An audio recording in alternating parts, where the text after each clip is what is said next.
I've done other films in the past where I've worked with other people, but this is the first one where I, felt like I had a lot of, it was my vision. There's no way this would have happened without, everybody involved, but, where I had this vision that really was given some respect in the sense of like working with Corey Frank. He's I worked with other people, but Corey's the main guy.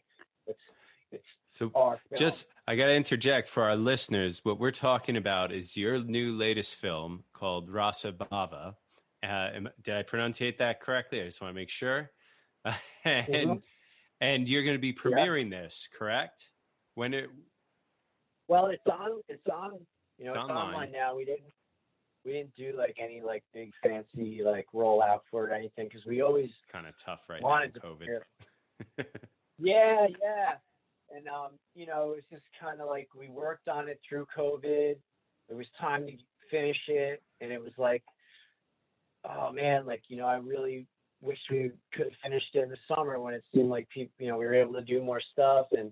Yeah. But they had done an article in the Tri-City News about it, and some people saw it. So then I was approached by Pete, who works with Langosta Lounge in Asbury, to do a dinner and a movie type of thing. Scott, I tell you, man.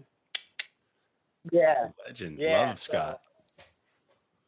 So it's going to be cool. It's going to be a vegetarian meal that's going to be prepared by Marilyn, and we're going to have a kirtan, which is the chanting. You see some of that footage in the film, the chanting music, and then we're going to show the film. So it's going to be nice to be able to show the film in real life. It's a limited capacity event. We can have 40 people, but it's going to be fun, and it's going to be nice to be able to show the film, in person. It's beautiful. It's really gorgeous. Well shot. The music is awesome, like really cool. The editing is great. If I were still running the Surf Film Festival, I would have inducted it. I thought it was awesome. Like I was really impressed and liked the undertones, of the kind of philosophy and spirituality through it. But the beats are really strong through it. Like just really, loved all the music. The sound was really impressive. And I think it looked like were you doing some of the music as well? Or some of it was filmed live, the music? All the music that's in the film is other people's music, except for the rolling credits is actually that was Rob. He's playing that drone flute. And actually prior to right before COVID happened, we all played a show together under the name Soma, which was Rob, my friend Kolpa, who's the original person who took me to the Hare Krishna temple. He plays harmonium. I play bass. My friend Steve. We had all kinds of different people. It was sort of like, I would say, like Pink Floyd, like psychedelic meets that chanting music. So we played a show. But anyway, the music is just, the music was real important to me for the film, obviously, to create the tone and the feeling, because there's no real dialogue. I didn't want to have dialogue. It's inspired by other films that aren't surf films so much. They're not surf films at all, but, I wanted to have no dialogue and sort of, there's I won't say there's a message, quote unquote, but there is a message. It's just sort of what you're going to get out of it, as the person watching it.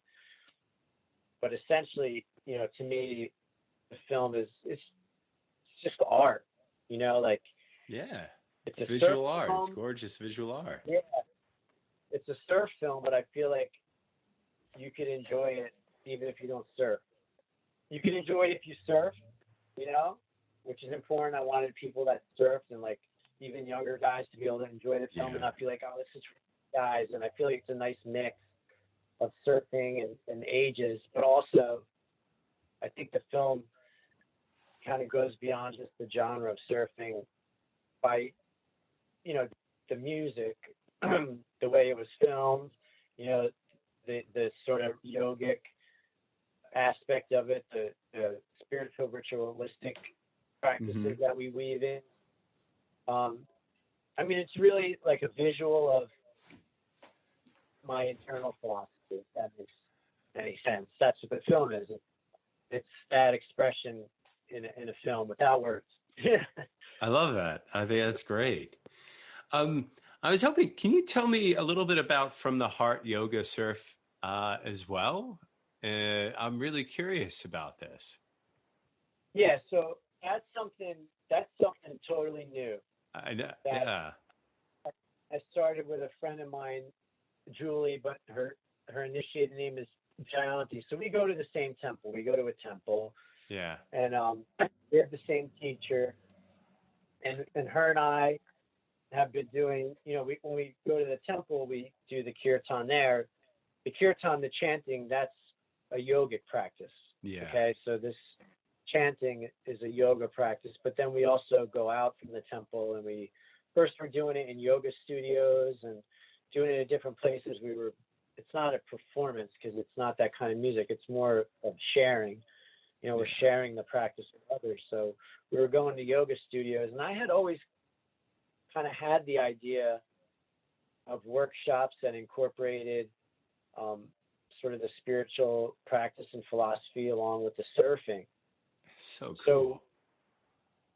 So we came up with the concept. It's real simple. We start the morning with the chanting at sunrise. So we're at the beach at first light. We start with the kirtan, the chanting. So we chant. We're getting people tuned in. We're tuning in because it's sound vibration. Yeah. And this sound vibration, you don't need to know what you're saying, what it means. It doesn't matter if you believe what your spiritual beliefs are, this or that. If you chant and you chant with some level of sincerity, you're going to feel something. Yeah. Because it's really like you're tuning in to this frequency that's, vibrating throughout everything. So that's, one of the things we're doing, we're chanting. So we're opening with the chanting. And then from the chanting, Janti leads the yoga asana, which is the physical yoga practice. And from there we surf. And then after we end with the pranayamic breathing practices. So that's nice. the workshop. Well, you gotta connect with Cassia Medor because we just interviewed her and she does the whole sound bath thing and and all of that stuff. It's fun because back in 2014, we were out in California. We were shooting photos because we were working on the book. The book's still in process. I was going to ask about your other book, Surfing Sadhana, The Mystical Dimensions of the Wave Riding Experience. Also, we have to mention that's another project you're working on. Yeah, I mean, that project is like 95%. It's basically done. And nice. Then, when you're working on these creative things, you start to like do other things, and then you put this one thing on the back burner. But that back burner thing does need to come to the forefront eventually. But when we're out in California, Chris Storer, who shot all the photos, my friend Chris Storer, he shot all the photos for the book. And I was out there with my friend Steve, who I grew up surfing with. Yeah. And he's also, a yogi. And we were out there and we were hanging out with Manny Caro, who shapes mandala surfboards. Yeah, and I guess he's Taiwakassia. And it was around Halloween. They were having a Halloween party, but he was like, "Oh, you got to come to this party. You got to meet Cassie." He said it too. Yeah. He's like, "You guys are a lot of the same stuff and this and that." But I remember we ended up not going to the party for some reason. But anyway, I never got to meet her. But it's funny that you say that. But I see the stuff she's doing. I mean, honestly, on some level, the stuff that she's doing inspired the From the Heart stuff. It's a little different. I mean, actually, Auntie does do sound bath stuff, and we're going to eventually somehow incorporate that into maybe like a sunset surf session, a surf session ending with a sound bath. We're not sure yet. Right now is like the idea phase of what we're going to do for next summer, and also, we have to, we don't know what's going to happen. We didn't know that this summer we were going to be able to even do any of these workshops. We thought, no, we're like, we'll be like this. It's not happening, but we were able to do it. We got lucky, and so we'll see what happens if you could figure this out year. like the right pitch or tone that kind of equates the conditions in the lineup, you can do your like a little sound tune up on your body to get you in tune with the waves or something like that. It's 2-foot and shitty. Here, get used to it. Ka-dong. That's the rhythm you got to be in. 3 feet choppy. There you go. You know what? But that could work. You know, it's like we all listen to psych up music before surfing. You know, why not find that right vibration in some way? I joke a little, but I'm also like curious. Like that could be something. You know, finding the right vibration for doing something active or something along those lines. I'm always curious about that. Yeah, absolutely. Gianti's definitely more knowledgeable, you know, on some of that stuff than I am. Like even with the kirtan, I play the cartels. They're a simple instrument, you know, just a rhythm instrument I sing, but she plays the harmonium, and she's the one who knows, you know, from our teacher, Krishna, you know, he's teaching her, and you know, she's teaching me, like, you know, all these various, you know, mantras and things like that. So I mean, it's cool. It's something where I'm learning and I'm doing something. The chanting for me is really something that I love to practice. For me, that's a great meditation because I have a loud mind. You know, my mind by its nature is loud and moving around and things like that. So the chanting, it engages, you know, so many of your senses, pretty much, you know, all of them. And, you know, your eyes are seeing, you know, what's happening to people, this, that, the deities, whatever's happening around you. Your tongue is uttering the mantras, you know, your ears are hearing it, you're smelling the incense or the things burning. So it's not like a meditation where you're sitting in silence, and that's another kind of beneficial meditation as well. But I think you could chant when you're taking off on a wave even. I do it to myself, like, have it, take this, hit that, you know, and like, there's something to it, I think. Absolutely. For the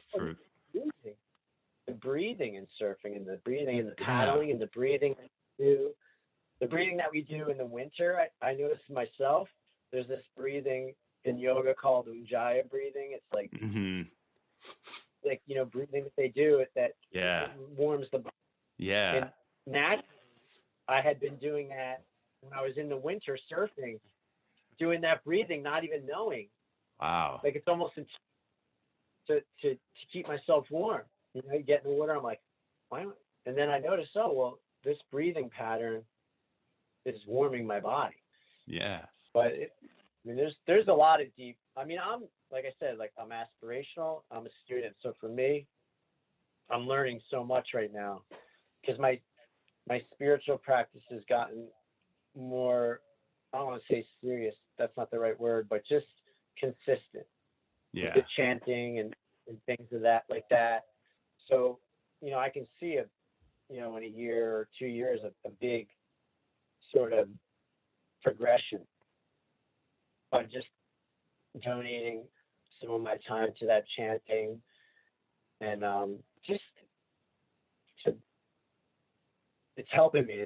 It's kind of bringing down like that ego aspect, you know, that might be more prevalent. Like I wasn't doing like such a practice. Even now, like a lot of the music I listen to is almost like psyched down music. I'm driving to go surfing, I'm listening to chanting music. You know, like that's even perfect like though. Yeah, it's like the music you hear in the film. Like that's music that. And if you listen to punk rock, you're going to be aggressive. And if you listen to chant, you'll have maybe a better attitude about it. And mindfulness, at least. They serve their purpose. Like, it's not like I'm like, oh, you know, like what the young guys are doing is dumb, like, or something. No. It's youth supposed to be that way. Yeah, it makes sense. And it's a great outlet for that energy. You know, but what the problem becomes when older dudes feel like they have to remain in like a permanent adolescence. Oh gosh, you know, they can't. You know what I mean? Like those guys that can't let go of it. Like it's like, dude, let it go, man. It's like the old